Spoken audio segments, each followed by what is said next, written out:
Yes. So hello everyone, मी अक्षता तुमची educator तुम्हा सर्वांचं ग्लोबल ऑनलाईन प्लॅटफॉर्मवरती मनापासून स्वागत करते. ग्लोबल ऑनलाईन प्लॅटफॉर्मनी एक कंप्लीट कोर्स लॉन्च केलेला आहे for upcoming Maharashtra law CET entrance examination 2023. आणि या पर्टिक्युलर कोर्समध्ये जे आहे आपण फुल syllabus for Maharashtra law CET cover करून घेणार आहोत. तर लीगल ॲप्टिट्यूड जो पोर्शन आहे त्यातले मोस्ट इम्पॉर्टंट क्वेश्चन्स आणि सोबतच काही थेरॉटिकल पोर्शन पण आज आपण डिस्कस करणार आहोत. So before moving in to the video friends, जो कंप्लीट कोर्स लॉन्च केलेला आहे for Maharashtra law CET examination 2023, यामध्ये तुम्हाला फॉलोविंग फीचर्स आम्ही प्रोव्हाइड करू. Full syllabus live video lectures provide करण्यात येतील. सोबत full syllabus test series including 2000+ MCQ question banks provide करण्यात येईल आणि तुम्हाला फुल सिलेबस नोट्स पण. हे जे सर्व फीचर्स आहेत तुम्हाला कोर्स फीस ऑफ 2000 रुपीजमध्ये प्रोव्हाइड करण्यात येणार आहेत. दिलेल्या व्हॉट्सॲप नंबरवरती कॉन्टॅक्ट करून तुम्ही कोर्सला एनरोल करू शकता. नंबर आहे 8179138413 किंवा ग्लोबल ऑनलाईन ॲप्लिकेशनच्या द्वारे पण तुम्ही कोर्सला एनरोल करू शकता. ग्लोबल ऑनलाईन ॲप्लिकेशन तुम्हाला प्ले स्टोअरवरनं इन्स्टॉल करायचं आहे with such a logo. Application install केल्यावरती ओपन करा, तुम्हाला अशा पद्धतीचा UI दिसेल. या पर्टिक्युलर UI मध्ये खालच्या बाजूला स्टोअर नावाचा आयकन आहे, त्यावरती तुम्हाला क्लिक करायचं आहे. क्लिक केल्यावरती तुम्ही माय कोर्सेस या पेजवरती जाल. तिथे वरती सर्च टॅब दिसतोय, त्या पर्टिक्युलर सर्च टॅबमध्ये तुम्हाला CET असं टाईप करायचं आहे. CET टाईप केल्यावरती खालच्या बाजूला course along with the fees display होईल आणि अशा पद्धतीने तुम्ही कोर्सला जे आहे एनरोल करू शकता. So the very first question of today's lecture is, खालीलपैकी कोणता मूलभूत अधिकार नाही?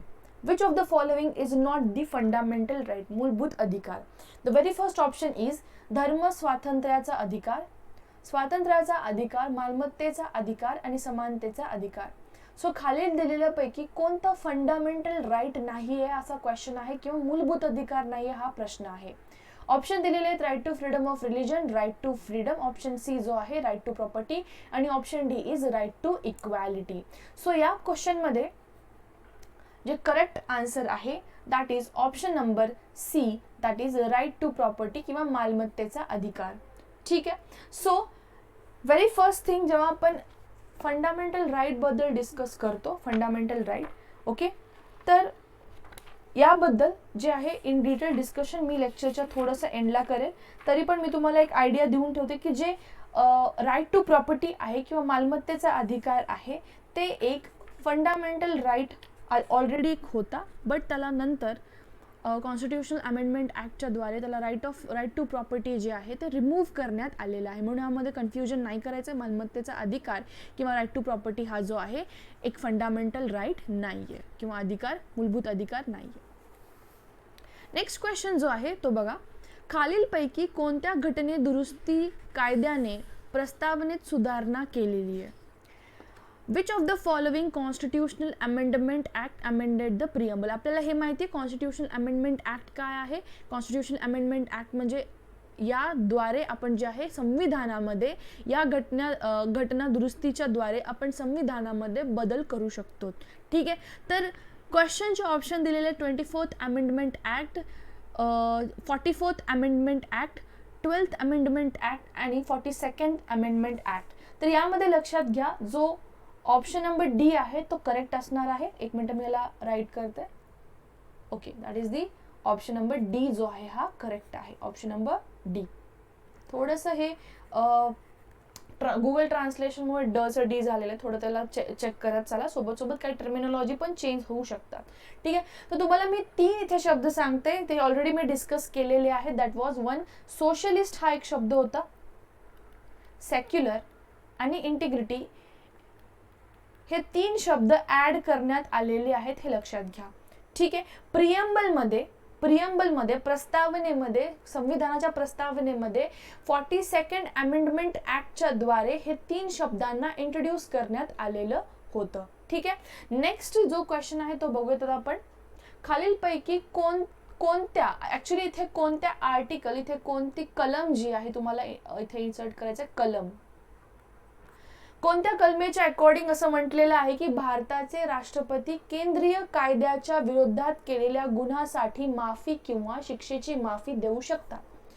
सो द क्वेश्चन जो आहे तो काय बोलत आहे, जे प्रेसिडेंट ऑफ इंडिया आहेत, भारताचे जे राष्ट्रपती आहेत, त्यांच्या हातात कोणती अशी पॉवर आहे किंवा कोणता कलम भारताच्या राष्ट्रपतीला हा अधिकार देतो की त्यांनी कोणत्या केलेल्या गुन्ह्यासाठी माफी, दॅट इज पार्डन, किंवा पनिशमेंट जी आहे त्याला माफी देऊ शकतात अगेन्स्ट अ युनियन लॉ. सो ऑप्शन दिलेले आहेत इथे आर्टिकल 64, दुसरा ऑप्शन आहे आर्टिकल 72, थर्ड ऑप्शन आहे आर्टिकल 73 आणि फोर्थ ऑप्शन आहे article 75. So the correct answer for the given question is article, that is कलम 72, 72. ओके, सो एक second. Okay, this is the correct option. Please हा क्वेश्चनला जो आहे हायलाइट करा. इच अँड एव्हरी क्वेश्चन जे आहे आपण प्रिव्हियस इयर क्वेश्चन पेपर्सला थोडंसं अनालिसिस करून जे आहे हे इम्पॉर्टंट क्वेश्चनची सिरीज स्टार्ट केलेली आहे. ठीक आहे, सो यामध्ये जे आर्टिकल 72 आहे, या आर्टिकलच्या द्वारे राष्ट्रपतीला जे आहेत एक अधिकार आहे आणि त्या अधिकाराच्या अंडर त्यांनी एकाला दिलेली पनिशमेंट किंवा एखाद्याने ऑफेन्स जे आहे प्रॅक्टिस केलेली असेल किंवा एखादा गुन्हा केलेला असेल तर त्या गुन्ह्याची शिक्षा त्यांनी माफीमध्ये कन्वर्ट करू शकतात. Please note the article, that is article कलम 72, 72. Question number 4 is, the Council of Ministers in India remains in office till it enjoys the support of. Question काय आहे, भारतातील मंत्रिमंडळाच्या पाठिंबा मिळेपर्यंत ते पदावर राहतात. म्हणजे कोणाचा पाठिंबा भेटल्यावरती जे काउन्सिल ऑफ मिनिस्टर्स आहेत किंवा जे भारतातील मंत्रिमंडळ आहेत त्यांनी पॉवरमध्ये असणार आहेत किंवा त्यांची खुर्चीचा एन्जॉयमेंट घेणार आहेत. ऑप्शन दिलेले आहेत लोकसभेतील बहुसंख्य सदस्य, that is the majority of members of Lok Sabha. Second option is राज्यसभेतील बहुसंख्य सदस्य, that is the majority of the members of the Rajya Sabha. Option number C जो आहे, ऑप्शन नंबर क इथे आलेला आहे, ऑप्शन सी करा ह्याला please. A, B and C and D. Option number C च्या according both A and B म्हणजे दोन्ही जे ऑप्शन दिलेत ते करेक्ट आहेत आणि option number D, that is none of the above option. So यामध्ये ऑप्शन जो करेक्ट आहे that is the member of Lok Sabha, majority of the members of Lok Sabha, that is लोकसभेतील बहुसंख्य सदस्यांच्या मदतीने किंवा त्यांच्या पाठिंबा जेव्हा त्यांना मिळतो तेव्हा काउन्सिल ऑफ मिनिस्टर्स जे आहेत ते ऑफिसमध्ये कंटिन्यू असतात किंवा they remain in the office, त्या पदावरती ते कायम असतात.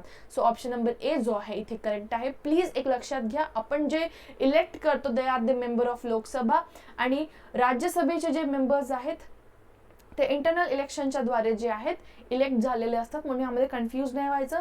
जे बहुसंख्य सदस्य आहेत ते लोकसभेचे, त्यांच्या सपोर्टने, त्यांच्या पाठिंब्याच्या द्वारे भारतातील मंत्रिमंडळ जे आहेत ते कायम राहतात. Okay, so this was the correct answer to the given question. Next question is, which of the following clearly proclaims that India is a secular state? खालीलपैकी कोणते स्पष्टपणे किंवा खालीलपैकी कोणते ऑप्शन जे आहे ते स्पष्टपणे घोषित करते की भारत एक धर्मनिरपेक्ष राज्य आहे किंवा सेक्युलर कंट्री आहे ज्याला आपण असं बोलतो. ऑप्शन ए आहे directive principles of state policy, that is राज्य धोरणाची मार्गदर्शक तत्वे. Fundamental rights, that is the मूलभूत हक्क. प्रिअम्बल ऑफ द कॉन्स्टिट्यूशन, संविधानाची प्रस्तावना. or the option none of the above. So it is a correct answer आहे for the question number 5 is the preamble of the constitution, that is संविधानाची प्रस्तावना जे आहे. संविधानाच्या प्रस्तावनेमध्ये आताच आपण ऑलरेडी डिस्कस केलं जो आपला क्वेश्चन नंबर 1 होता. प्लीज त्याला मी एकदा थोडंसं रिवाइज करते. या पर्टिक्युलर संविधानाच्या प्रस्तावनेमध्ये प्रिअम्बल ऑफ द कॉन्स्टिट्यूशन मध्ये 42nd अमेंडमेंट ऍक्टच्या द्वारे आपण हा जो शब्द आहे that is the secular, that is Bharat हा धर्मनिरपेक्ष राष्ट्र आहे आपण इन्क्लूड केलेलं आहे. सो कोणत्या खालील दिलेल्यापैकी ऑप्शन पैकी आपल्याला काय शोधायचं होतं, खालील दिलेल्यापैकी कोणता ऑप्शन जो स्पष्टपणे काय घोषित करत आहे की भारत एक धर्मनिरपेक्ष राज्य आहे किंवा राष्ट्र, आपण काय बोलू शकतो त्याला, एक धर्मनिरपेक्ष राज्याच्या ऐवजी इथे काय द्यायला पाहिजे होतं, राष्ट्र, नॉट राज्य. बेसिकली सेक्युलर स्टेट म्हणून ह्याला जे आहे गुगल ट्रान्सलेटरने राज्यामध्ये कन्वर्ट केलेलं आहे. ठीक आहे, सो सेक्युलर स्टेट कुठे आपल्याला क्लिअरली दिसतंय सर 42nd कॉन्स्टिट्यूशनल अमेंडमेंट ऍक्टच्या द्वारे संविधानामध्ये भारताच्या प्रस्तावनेमध्ये जे आहे हा शब्द इन्क्लूड करण्यात आलेला आहे. म्हणून यामध्ये preamble of the constitution, that is संविधानाची प्रस्तावना, will be the correct answer to the given question. So हे काही क्वेश्चन्स होते. सो असे जर क्वेश्चन्स कंटिन्यू ठेवायचे असतील तर तुम्ही मला कॉमेंट सेक्शनमध्ये ड्रॉप करून कळू शकता. सोबत आज आपण एक छोटासा डिस्क्रिप्शन बघणार आहोत regarding the fundamental rights. Okay, मूलभूत हक्क ज्याला आपण बोलतो त्याबद्दल आपण थोडीशी डिस्कशन करून घेऊयात. ठीक आहे, आताच आपण काय डिस्कस केलं होतं इथे की कुठल्या खाली दिलेल्यापैकी कोणता जो आहे फंडामेंटल राईट नाहीये हा क्वेश्चन होता. ठीक आहे, तर मग कुठले कुठले फंडामेंटल राईट्स आहेत ते एकदा आपण बघून घेऊयात. Okay, just give me a minute.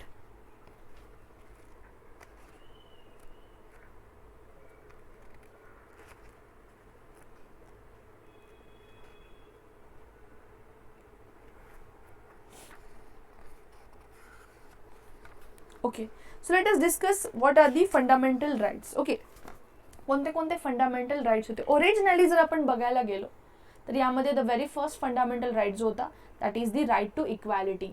Please इथेच मी वाटलंच लिहून देतो तुम्हाला फर्स्ट क्वेश्चनच्या अंडरच. Right to equality that is समानतेचा अधिकार. एक सेकंड.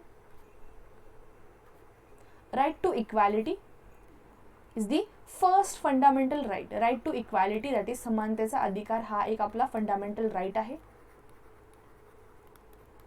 जो सेकंड फंडामेंटल राईट आहे that is the right to freedom, जे आपण आताच बघितलं दॅट इज द स्वातंत्र्याचा अधिकार ज्याला आपण बोलतो. नेक्स्ट फंडामेंटल राईट आहे that is right against exploitation.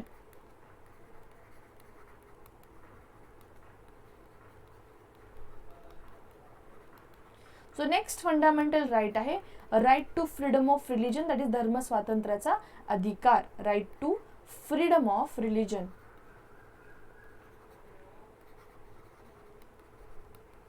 जो फिफ्थ फंडामेंटल राईट आहे that is the cultural and educational right. ठीक आहे, अँड नेक्स्ट वन जो ऑलरेडी इन्क्लुडेड होता यामध्ये that is right to property. आणि जो सेवन्थ फंडामेंटल राईट आपण बोलू शकतो that is the right to constitutional remedies. मी तुम्हाला शॉर्ट मध्ये सांगत आहे. हे पहिले जे आहेत हे पहिले आपले ऑलरेडी हे 7 फंडामेंटल राईट होते. ओरिजिनली जेव्हा कॉन्स्टिट्यूशन बनवण्यात आलं होतं तेव्हा त्यामध्ये 7 मूलभूत हक्क होते. That is right to equality, right to freedom, right against exploitation, right to freedom of religion, cultural and educational right, right to property, right to the constitutional remedies. तर यामधला जो राईट टू प्रॉपर्टी आहे, right to property आहे त्याला remove करण्यात आलं. ठीक आहे, राईट टू प्रॉपर्टी ह्याला रिमूव्ह करण्यात आलेलं होतं वाया 44th constitutional amendment act. Okay,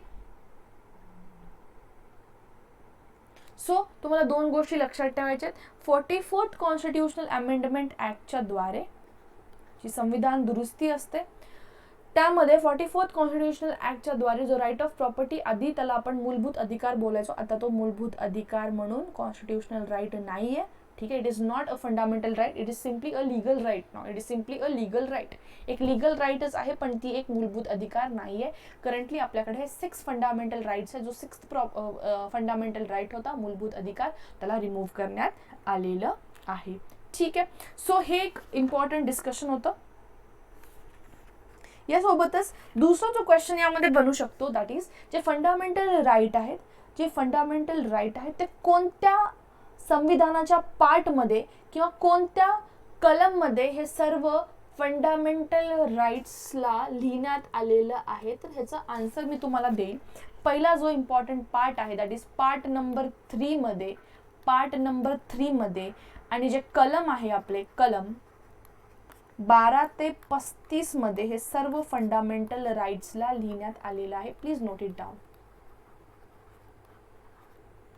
fundamental rights बद्दल काय काय लक्षात ठेवायचं की मॅम सुरुवातीला टोटल 7 फंडामेंटल राईट्स होते. 7 मधला जो राईट टू प्रॉपर्टी होता त्याला रिमूव्ह करण्यात आलेलं आणि कशाच्या द्वारे रिमूव्ह करण्यात आलं 44th कॉन्स्टिट्यूशनल अमेंडमेंट ऍक्टच्या द्वारे त्याला डिलीट करण्यात आलेलं होतं. आणि जो फंडामेंटल राईट्स आहेत ते कुठे लिहिण्यात आलेले आहेत सर, कलम 12 ते कलम 35च्या मध्ये जे पूर्ण मूलभूत अधिकार आहेत ते सगळे लिहिण्यात आलेले आहेत. Please note it down. Okay, so part 3 जे इंडियन कॉन्स्टिट्यूशनचे आहे त्याला आपण एक शब्द पण बोलतो मॅग्ना कार्टा, ते इम्पॉर्टंट नाही आहे. फक्त एवढं लक्षात ठेवा की जे कलम 12 ते कलम 35 मध्ये सगळे फंडामेंटल राईट्स लिहिण्यात आलेले आहे पार्ट 3 ऑफ दी इंडियन कॉन्स्टिट्यूशनमध्ये. ठीक आहे. सो राईट टू इक्वॅलिटी जे आहे आर्टिकल 14 पासून ते आर्टिकल 18 पर्यंत लिहिण्यात आलेलं आहे. हे पण मी तुम्हाला थोडंसं एक ब्रीफली आयडिया देऊन देते की राईट टू इक्वॅलिटी जे आहे दॅट इज समानतेचा अधिकार, त्याला आपण आर्टिकल कलम 14 ते कलम 18 मध्ये हे सर्व अधिकार लिहिण्यात आलेले आहेत. तर यामध्ये तुम्हाला आर्टिकल 14, आर्टिकल 15, 16, 17 आणि 18 मध्ये तुम्हाला सगळे राईट टू इक्वॅलिटी डिस्कस करून घेण्यात येईल. ठीक आहे. सोबत सोबत आर्टिकल 19 ते आर्टिकल 22 मध्ये तुम्हाला राईट टू फ्रीडम दिसेल, दॅट इज स्वातंत्र्याचा अधिकार जो आहे कलम 19 ते कलम 22 मध्ये तुम्हाला जे आहे स्वातंत्र्याचा अधिकार हे सगळे राईट्स भेटतील. सोबत सोबत राईट अगेन्स्ट एक्सप्लॉयटेशन पण आहे article 23, article 24. Right to freedom of religion जे आहे दॅट इज धर्म स्वातंत्र्याचा अधिकार तुम्हाला आर्टिकल दॅट इज कलम 25 ते कलम 28 या रेंजमध्ये तुम्हाला हे सर्व आर्टिकल्स दिसेल. आता तुम्हाला एक लक्षात घ्यायचं की या कमी स्पॅन ऑफ टाइममध्ये कुठला आर्टिकल आपल्यासाठी इम्पॉर्टंट आहे. ठीक आहे. तर जसे मी आज 5 क्वेश्चन्स घेतले, अपकमिंग लेक्चर्समध्ये मी क्वेश्चन्सची जे आहे क्वांटिटी वाढवणार आणि ईच क्वेश्चनमध्ये आपण प्रत्येक क्वेश्चनची डिटेलिंग करू. जसं की आता आपण ह्या फर्स्ट क्वेश्चन फक्त रिलेटेड कशाचा होता की फंडामेंटल राईट्स कोणता नाहीये. सोबत सोबत आपण काय डिस्कस केले की पहिले 7 फंडामेंटल राईट होते, मग 6 झाले. जे फंडामेंटल राईट्स आहेत ते कुठून कुठे कुठल्या कलममध्ये आहेत हे तुम्हाला माहिती असणं गरजेचं आहे की कलम 12 ते कलम 35 मध्ये हे सगळे जे आपले मूलभूत अधिकार आहेत ते लिहिण्यात आले आणि पार्ट 3 ऑफ द इंडियन कॉन्स्टिट्यूशनमध्ये हे अधिकार आहेत. सो हे इम्पॉर्टंट होतं आणि याच्या बेसिसवरती अजून जे काही क्वेश्चन्स येतील तसं तसं आपण ईच अँड एव्हरीथिंग डिटेलमध्ये डिस्कस करणार आहोत. ठीक आहे. सर आजच्या लेक्चर पुरतं एवढंच. आणि जे पहिलेचा लेक्चर जो पार्ट जे अपलोड नव्हता झाला प्रॉपरली तो मी आज अपलोड करेल आणि हा पार्ट म्हणजे आजचे 2 लेक्चर्स तुम्हाला बघायचे आहेत. ठीक आहे. So this was end of today's lecture. Thank you for watching it. जर व्हिडिओ आवडला असेल तर प्लीज कॉमेंट सेक्शनमध्ये ड्रॉप करून नक्की कळवा आणि कुठलेही सजेशन असेल तर नक्की मला कळवत चला. चॅनलला नवीन असेल तर सबस्क्राईब करा आणि व्हिडिओला नक्की लाईक करा. Thank you for watching the video. Have a great day everyone.